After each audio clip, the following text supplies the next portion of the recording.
opo, ikinalulungkot nga natin marinig ang balita na si Senator Marcoleta ay tumuloy daw sa Sandigan Bayan. Ang pagkakaintindi ko ay para mag-file ng motion. Ah, Agaran namang dininig ng Sandigan Bayan ang kanyang mosyon, ngunit hindi ito napaunlakan at siya po ay tuluyan na pong inaresto. So oo, narinig nga natin yung balita at sa kasalukuyan siya po ay um, naka-detain sa Sandigan Bayan at ita-transfer yata siya sa mas pangmatagalan na holding facility. Wala pa po tayong balita kung kailan yung transfer po na yun mangyayari. Oo, nakakalungkot at yes, alam natin na sakto, hindi naman siguro ano 'no, hindi naman siguro natin nakaligtaan maobserbahan na kung kailan ang umpisa ng impeachment ni VP Inday ay sakto inaresto si ano, si senator. Kung mapapansin natin, isa siya sa pinakamalakas at matalinong boses sa depensa ng ating Vice Presidente at siya nga po ang pinaka-inaabangan, isa sa mga inaabangan na magsalita para sa depensa o magsalita bilang senator judge para maibalanse din ang mga usapin within the hearing para hindi siya masyadong political.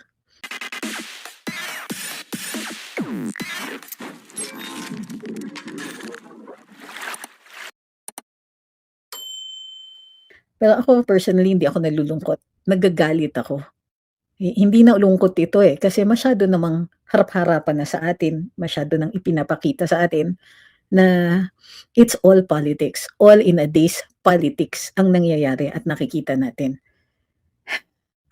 Minsan ang hirap kasi maggawa ng ano, gumawa ng analysis kasi parang ito hinaharap na sa atin, parang ang obvious, pero ang gusto nila na sundin pa natin yung kanilang PR, yung press release nila na this is about accountability. Tigilan na nila tayo. Hindi ito accountability, hindi ito hustisya.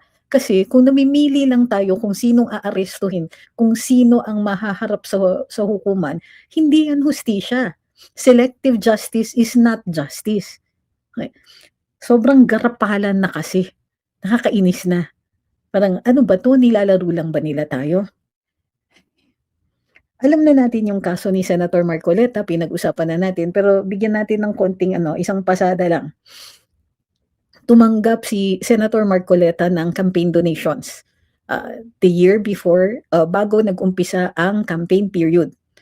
So, sa ilalim ng election laws, hindi po ito illegal. Kahit yung hindi niya paglista sa kanyang sose ay hindi na po kriminal.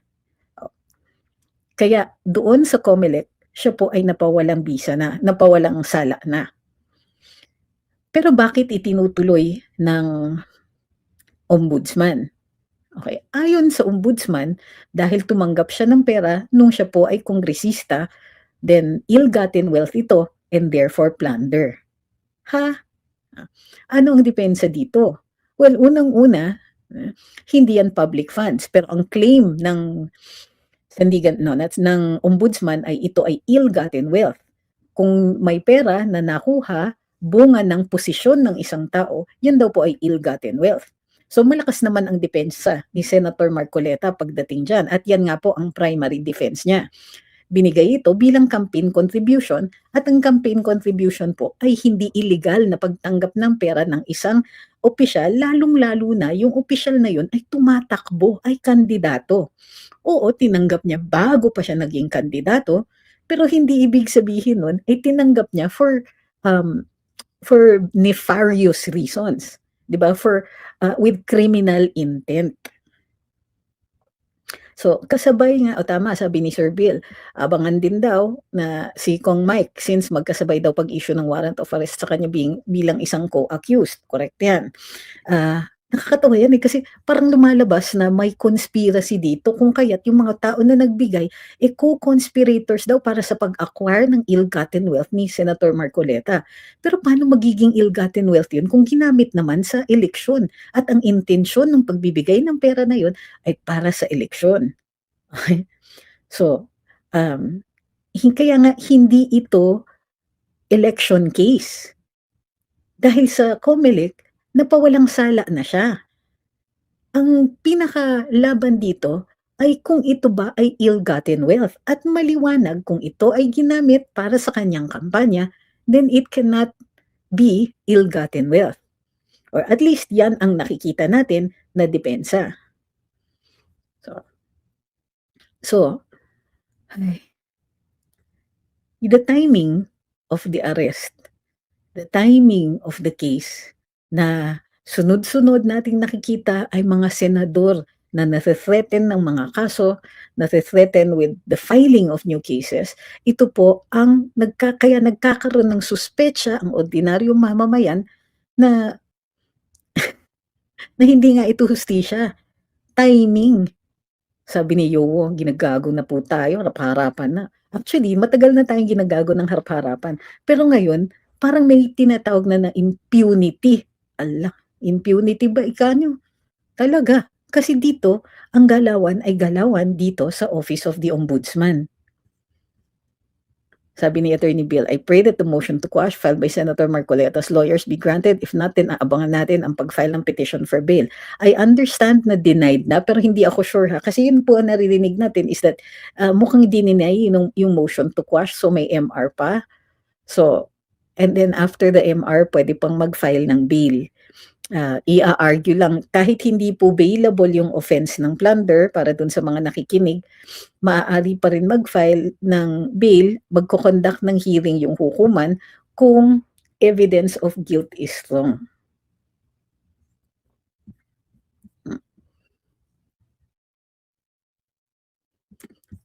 Sabi ni Razlie, since 21 na lang po senators ngayon, hindi po 21 ang senators ngayon, 24 pa rin. Kasi sabi sa saligang batas, ang kailangan boto para sa conviction ng isang nasasakdal sa impeachment ay 2/3 of all the members of the Senate. So hindi po yan bababa ng less than 16 dahil 24 pa rin ang senador. Hindi lang sila makakalahok during the trial itself, pero kailangan pa rin silang i-allow na bumoto. If hindi sila i-allow bumoto, the threshold will still remain at 16 senators. Hindi. Sabi ni RJ, hindi po ba pagtatakbo dapat mag-resign? Hindi po. Kahit po sa ano, nangyayari lang po yan sa appointive positions and not in elected positions. So yung pagtanggap ng private funds, okay, actually, pagdating sa ill-gotten wealth, ang definition ng ill-gotten wealth, yung paggamit mo ng opisina mo para mag-gain ng pera. So kunwari, congressman ka, may ginawa kang decision, may franchise na granted, o yan, ill-gotten wealth yan. Ang classic case in point dyan is noon kay Danding Cojuangco bilang isa sa, hindi yata siya, naka-position in government, kasi pwede pa rin eh. At any rate, pag ginamit mo yung friendship mo, halimbawa with the president, para maka-acquire ng gains, ill-gotten wealth pa rin yung gains na yun. So, pag ginamit ang posisyon ng isang government official para magkaroon ng gains, yun po ang definition ng ill-gotten wealth. But in this case, hindi gotten. Hindi kasi naging kanya. It did not become, Senator Marcoleta did not own that money. Mayroong specific donation. Yan, it's a donation for a specific purpose. So he never acquired ownership. So paano magiging ill-gotten wealth yan kung never siya naging gotten?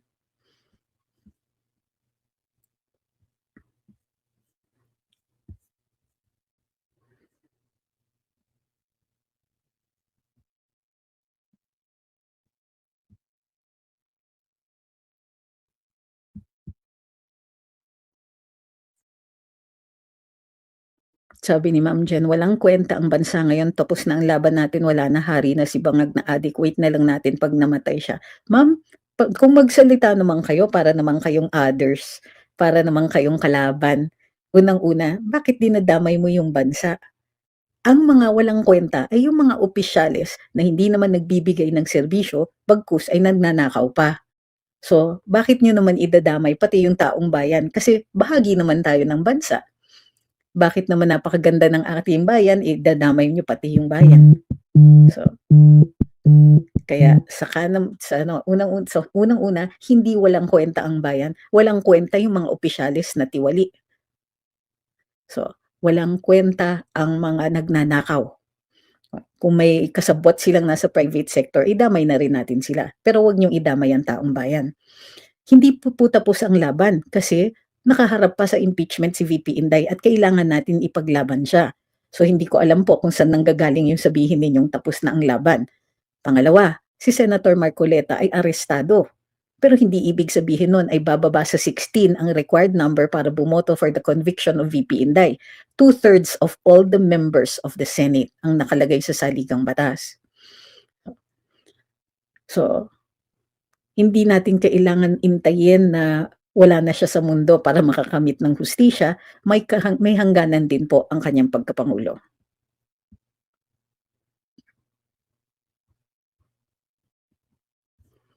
Okay, nag-uumpisa na daw po ang impeachment proceedings kung kaya't sandali na lang tayo dito. So, opening statement, Presiding Judge Win Gatchalian, sus Mariosep. Itutuloy pala ni Senator Win Gatchalian ang kanyang pagiging pinuno at presiding officer ng impeachment. Diyos kong mahabakin. Hindi pwedeng baguhin ng majority ang 2/3 kasi kailangan nilang amyendahan ang saligang batas. Okay, wag niyo namang pilitin. Okay, wag niyo namang parang binibigyan niyo ng kapangyarihan yung mayorya. Alam ko iniisip ninyo madaya sila. Pero there are some things even the senators cannot do. Okay? They cannot amend the Constitution by themselves.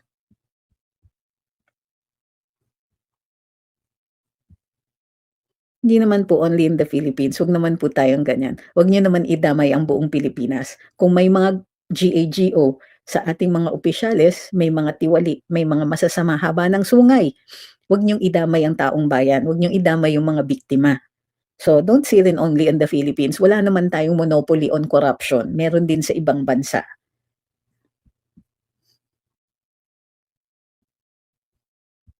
Pwede silang bumoto sa impeachment kahit nakakulong sila. Whether payagan sila ng Senado o hindi, ang kailangan ay 16 votes. Okay? So kung kunwari, 16 ang abstentions or absences, wala pa rin. Okay? Ang kailangan, guys, look, it does not matter kung arestado ang ibang mga senador, kailangan maka 16 votes for conviction.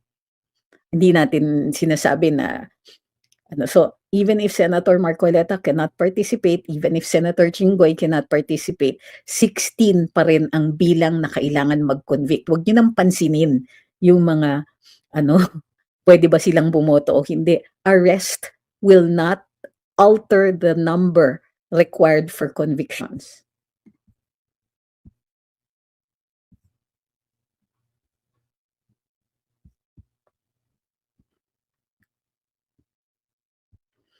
Sabi ni Ju, wala naman tayong magagawa kung ano gustuhin ng admin ngayon. Hindi po totoo yan. Dahil hindi kakayanin ng admin makakamit ng 16 votes kay VP Inday. Ang exercise nito, ang impeachment proceedings na ito ay intended to change our minds. Ayaw ng administrasyon na DDS tayo. Ayaw nilang sinusuportahan natin si VP Inday. Kaya sila naggagawa ng mga ganitong klaseng activities ay para i-convince nila tayo na wag nang bumoto kay VP. Gusto nilang ang sa tingin natin ay kurakot si VP. Kaya yun ang palabas, isang malaking palabas ang impeachment. So bakit ngayon sila maggagawa ng ganito kalaking effort? Nagpapaaresto, naniniguro na kanila yung liderato. Bakit? Para matuloy yung impeachment. Hindi naman matatanggal si VP Inday. So ano yung purpose dito? Tayo yung targets. Tayo yung gustong kumbinsihin ng administrasyon na hindi na tayo magiging pro-Inday. So huwag niyo pong sasabihin na wala tayong magagawa. Kasi ang totoo niyan, tayo yung kailangan nilang i-convince. Gumagawa ng effort ang administrasyon para i-convince nila tayo. So by simply being DDS, by simply being supportive of VP Inday, nagagalaiti yung administrasyon. Gumagalaw sila to change our minds. So wag niyo sasabihin wala tayong nagagawa. The power is already in us. Kailangan nilang makumbinsi tayo dahil alam nila na sa 2028 iboboto natin si VP Inday. So, tama na yung mga wala na tayong magagawa, eh. Kung wala na tayong magagawa, bakit tayo yung nililigawan? Bakit tayo yung pinupuntahan? Bakit nagko-comms operation sila para magbago tayo ng isip? Isip din naman. Hindi tayo helpless. In fact, sobrang powerful natin that they have to do all these things. The admin has to do all these things to get our votes.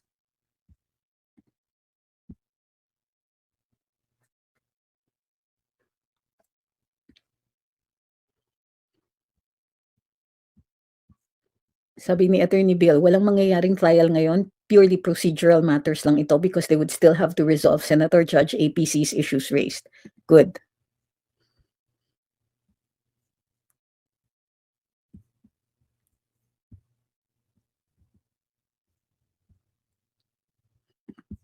Sabi ni Kentaro Ken, point of order na si Senator APC regarding the presiding officership. It looks like Win is or will not preside over the impeachment.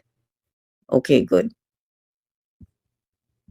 Yan. Sabi ni Ma'am Christine, we should always keep in mind that the admin is wasting taxpayers' money for sham proceedings and we will make them pay for this wastage.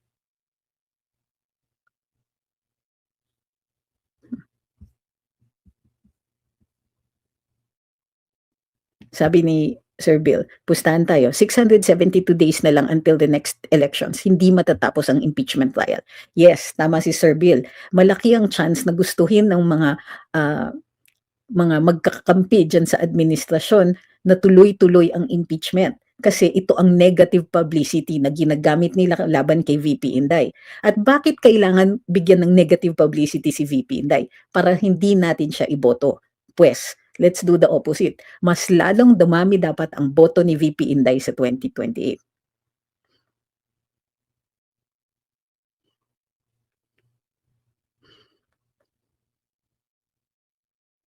Sabi ni Froy, makonvince nila tayo o hindi hanggat wala tayong ipinapakita o ginagawa para mahinto ang kalokohan nila. O ngayon, sige, ano yung gusto mong gawin? Hindi pwede yung wala naman tayong ginagawa. Meron tayong ginagawa kasi pinapakita, nilalabas natin yung opinion natin, ang saloobin natin. Dahil nilalabas nila ito, nagre-react ang gobyerno, ang administrasyon. Na sabi ni BBM, bakit ang popular pa rin ni VP? Paano tayo mananalo sa 2028? O siraan yan si Inday para hindi yan manalo sa 2028. Kasi paniwalang paniwala yung mga DDS sa kanya. At bakit nila sinasabi yan? Because they know pinapakita natin yung ating suporta. So, ngayon, kung mayroon kayong gustong gawin, sabihin ninyo yung inyong gustong gawin at kayo po ang magkumbinsi sa mga tao.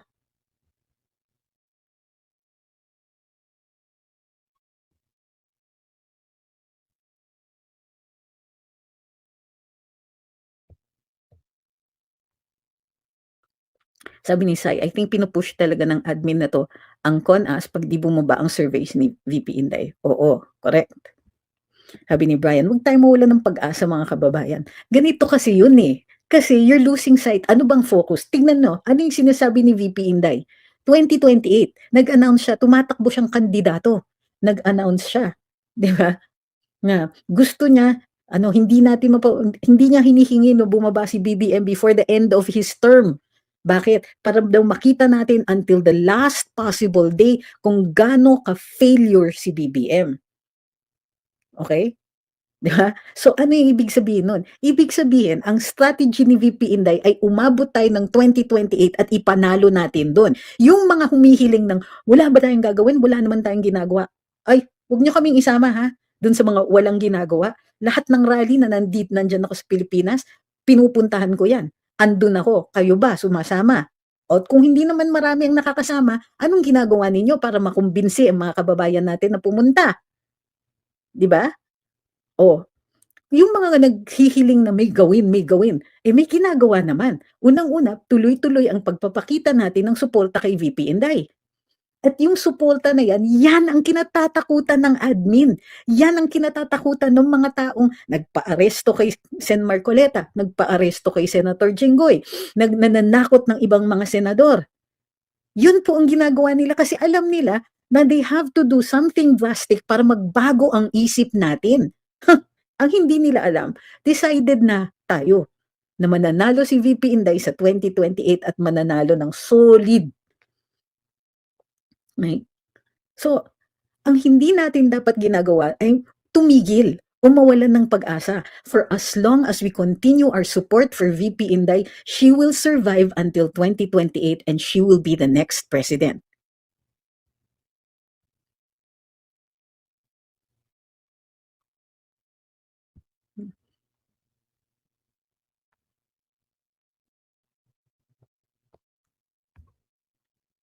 So, ulitin ko ha, it is our support for the VP that continues to frighten the administration. Okay, now, papatol ako sa isang tol ngayon. Sabi ni Joaquin, that's what you think. Yes, actually, not only is that what we think, we can claim supremacy over you kasi kami nag-iisip kami. Hindi katulad ninyo, walang facts, walang argumento. Walang wit, walang intelligence, ni walang humor. Yan na yun. Tapos, here's the really strange thing about you trolls. You laugh at your own jokes. Bakit? Dahil walang ibang matatawa sa inyo.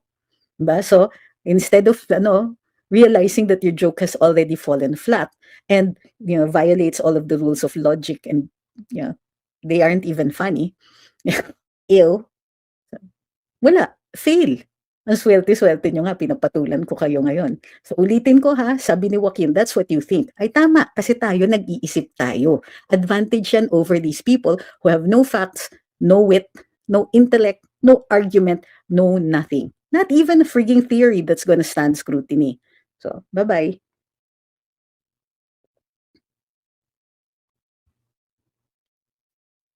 Sabi ni Miro, ew, hindi ka maganda. Kailan ako nag-claim na maganda ako? Ew, hindi ka matalino. Okay?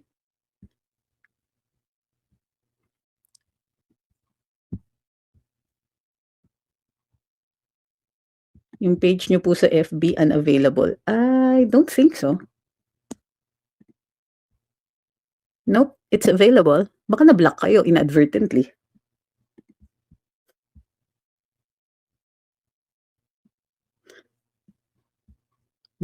Punta kayo dito, sasabihin nyo, ew, di ka maganda. Ew, di ka matalino. Ew, wala kang taste. Ew, troll. Ew. Kung sa mag-ew-ew ka dyan, kala mo magaling ka.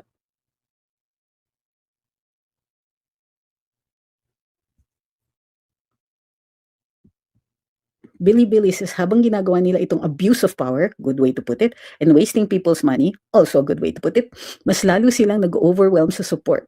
Sige lang, gusto natin yan. Mas lalo silang matakot habang papalapit ang 2028. Right? Sabi ni Kentaro, okay, excuse me, maganda si Attorney Tricks on and off camera. Lalo na po in person. Kung makaano kayo, fake news kayo, uy, naks! Lapang Maria Ken, ha? Pero hindi kita nakita sa rally last time, ha? Sabi ni Mike, good day sa lahat. True, sinabi ni attorney, patuloy tayo magsalita at iboto natin si VP Sara Duterte. There you go.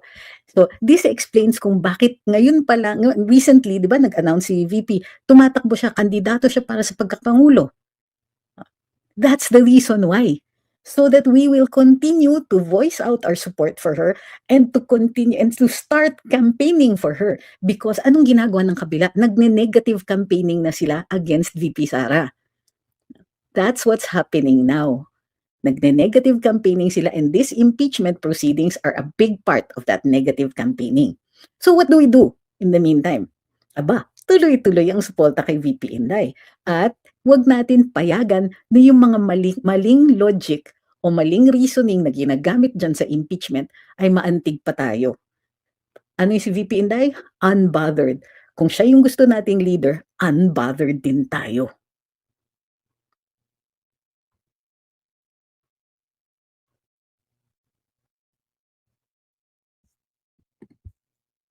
Thank you kay Raymond Leonin for the super sticker.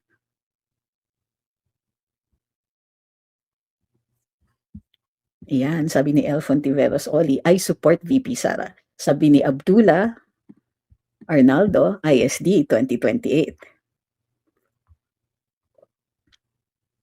Sabi ni Yo, gumagamit pa naman sila ng manipulating tactic. But if you can see right through their tactics, then it's not working.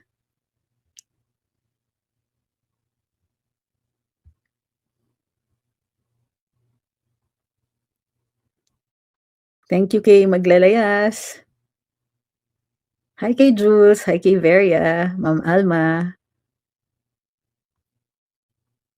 If it's just possible, sa akin lang po, sabi ni Freud, gawin sa mga kamoting ito ang ginawa ng mga Nepalese.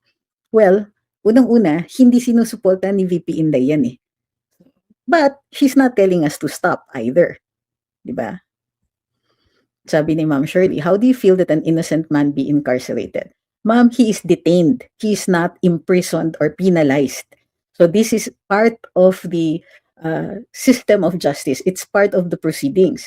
You are detained to bring you, when you are arrested, the purpose of an arrest is to bring you to the jurisdiction of the court.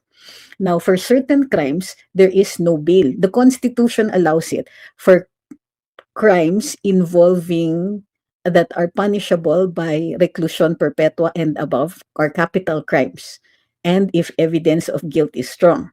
Now, he can be released from detention if he can show that evidence of guilt is not strong. And as a matter of fact, here in the case of Senator Marcoleta, no evidence even needs to be presented on the part of the defense because this is a question of law. Sabi ni Inthi, nakita na kita talaga sa personal, nasa harap ako ng stage, nakamaya na din kita at mas maganda ka pa sa personal. We are one, attorney. Uy, maraming salamat. Alam mo, nga pala, dalawang grupo ang gusto kong pasalamatan. So sa lahat po ng bumati at nakipagtsikahan sa akin sa 3 araw na rally sa kanto ng EDSA at saka ano bang avenue yun? Basta doon sa EDSA. Maraming salamat po. At last Friday or Saturday nagpunta po ako sa Divisoria at marami rin pong nakipagkamayan, nag-hi at saka tumulong dun sa binilan ko po ng maleta. Ang dami niyang chismis. So maraming salamat po sa inyo.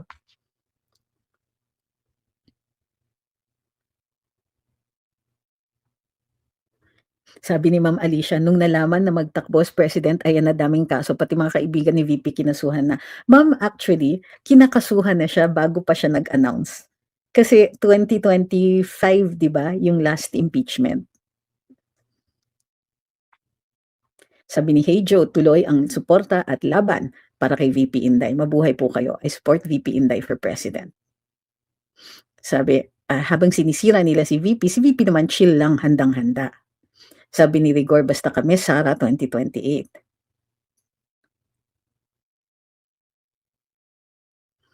Thank you kay Jabonga.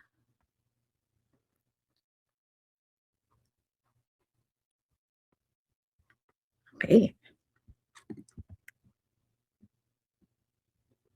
No, ma'am. No, ma'am. Wala pa po tayong ebidensya na mayroong mali na ginagawa ang Sandigan Bayan. Ang problema is, ang bilis nilang nag-decide doon sa motion to quash the arrest warrant. So dahil dyan, in-uphold yung arrest warrant and he was arrested, meaning he has now been brought to the jurisdiction of the Sandigan Bayan. So ang next nila is to file a motion for bail.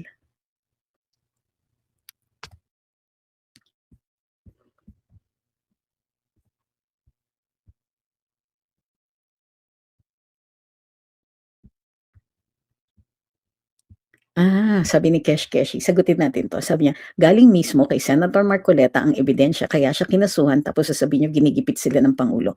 Because alam niyo, hindi nagma-matter kasi yung ebidensya. Because here, ang nililitis ng Sandigan Bayan is not a factual one. Ibig sabihin, hindi katulad ng ordinary na mga kaso na kino-contest yung facts. Halimbawa, kung kaso for MURDER o may nag-unalive, kailangan i-determine mo kung ano talaga ang ginawa ng akusado. Dito, alam na yung facts.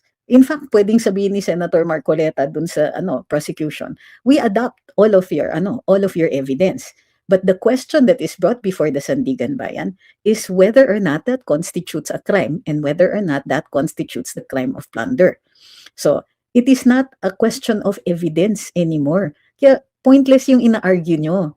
It is a question of law and how the court will interpret the law to see if whether or not Senator Marcoleta had criminal intent or committed a crime.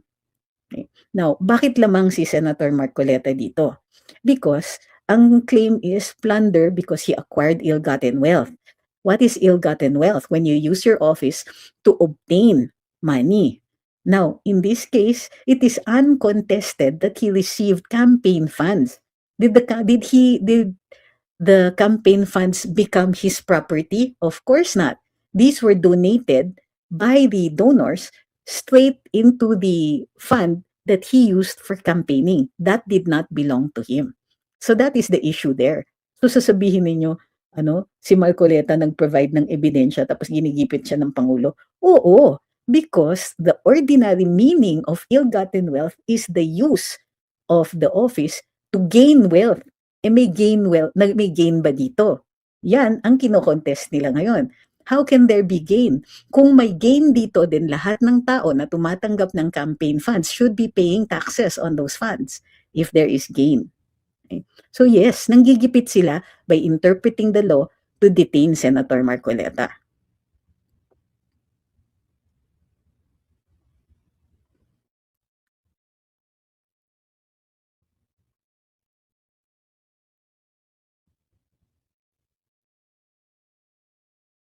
Tama, sabi ni Net19. Kaya live ang trial ni VP in order for there to be more propaganda value. Correct ka dyan?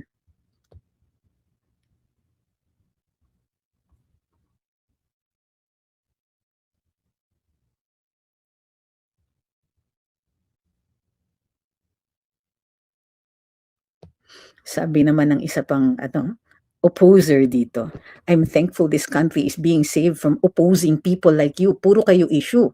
Teka muna, being saved from from opposing people? You should be more worried about the people stealing from the coffers of the nation, di ba? Shouldn't you be worried at the number of people dying from the failure of flood control projects?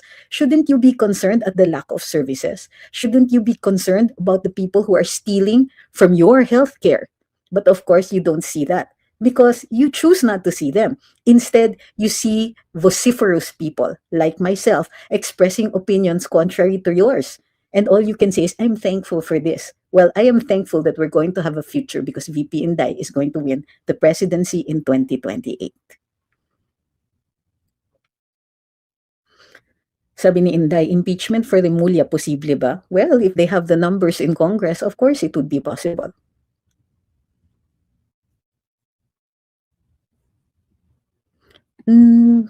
It's painful to hear that real trumped-up charges work to detain the innocent. Another travesty of justice that curses the perpetrators. I agree with this one.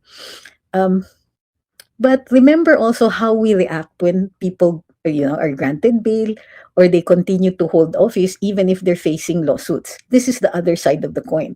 That's why we must always support due process, even when it is painful for us. Because it guarantees, for example, when people are accused of heinous crimes, then they will be removed from society. But in the case of Senator Marcoleta, this is a question of law, not a question of fact. And therefore, it should be evident that what is necessary here is to determine whether or not, it's no longer about the sufficiency of evidence, but how clear the law is.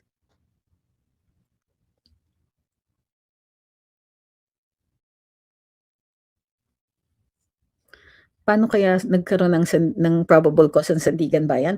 Hindi naman po kasi Sandigan Bayan ang nagde-determine ng probable cause. It's the Office of the Ombudsman.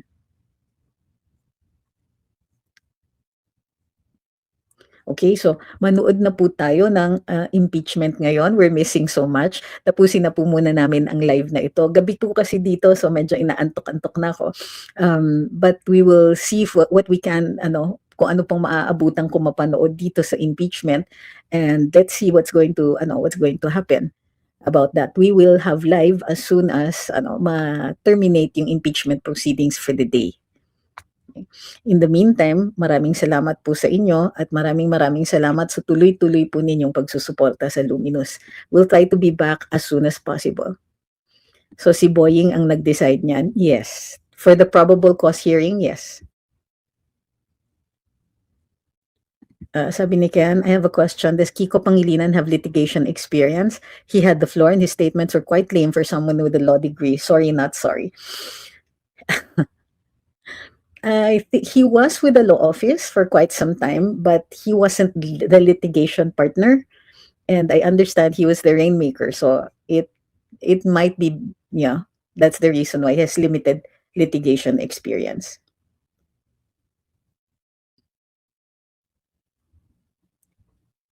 Ay talaga, sabi ni Ma'am DJ, plunder daw pero kahit si OMB di sure na plunder yung kaso. Diyos ko Lord.